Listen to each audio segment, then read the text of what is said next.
remembering that prosody is our goal, you go back and you check stuff.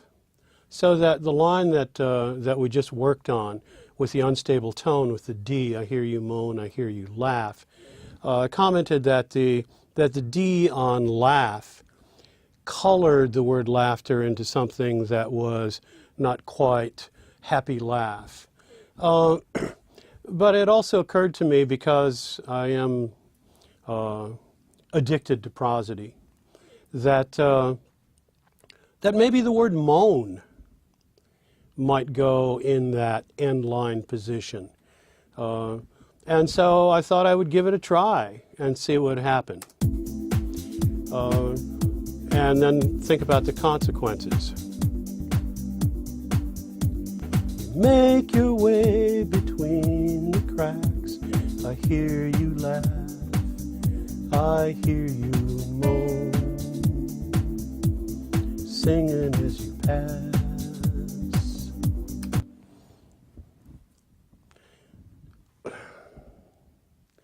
It feels pretty moany to me. And what it does is it colors singing as you pass with a moan also. But I was attracted to it simply because maybe moan in that position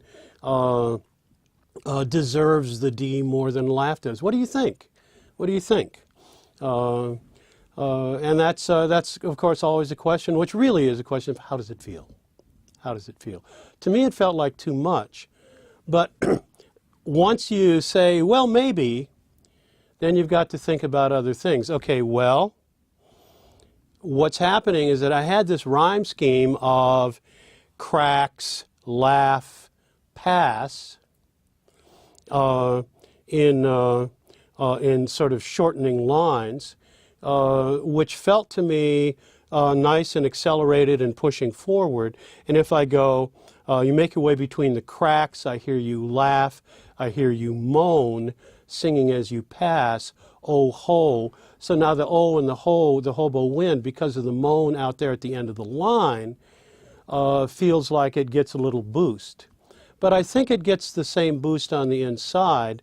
What, of course, that would mean, if I put moan out there on the end of that line, on the D, is that I would have to then try to revise the rhyme scheme of verse 2 and verse 3. Now, this is the beauty of using a worksheet, that I have that long O column that moan came from. And the reason that I have the long O column is because of the word hobo. And it seems to me like wherever I put that long O, the ho of hobo is going to be boosted. So that I tried it and took a little quick run at what would happen if I tried to put that long O sound at the end of the fourth line of verse 2 and again at the fourth line of verse 3, and tried it out and thought, well, you know, that's fine, but I really like burying the moan inside the line for two reasons. One, because I like laugh still with that note, the D, as an adjective for it.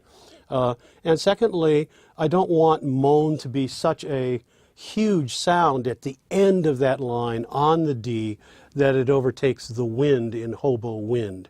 It seems like it really pushes the hobo up a little too high. So I decided to keep the moan where we had it. And listen to what it does to hobo where it is. Make your way between the cracks. I hear you moan. I hear you laugh. Singing as you pass. Oh, hobo wind. Hobo wind. That seemed to me to work just fine.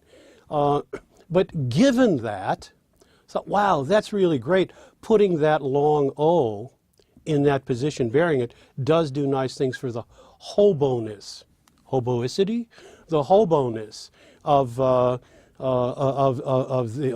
wind. So that I then went on a little scavenger hunt in my long O's to see if I could duplicate that in verse 2 and verse 3, and found some things that I thought worked fairly well. So that once you really get this melody thing going, then you're going to start making adjustments. How does it work here? How does it work here? Maybe this, maybe that. So that the more stuff you have to put together, the more interesting the webbing becomes, particularly this thing which we could call the sonic fabric becomes, and then we can start weaving our sounds in and out of each other and changing some of our ideas in order to create the sonic fabric. But remember that the ideas are the most important thing.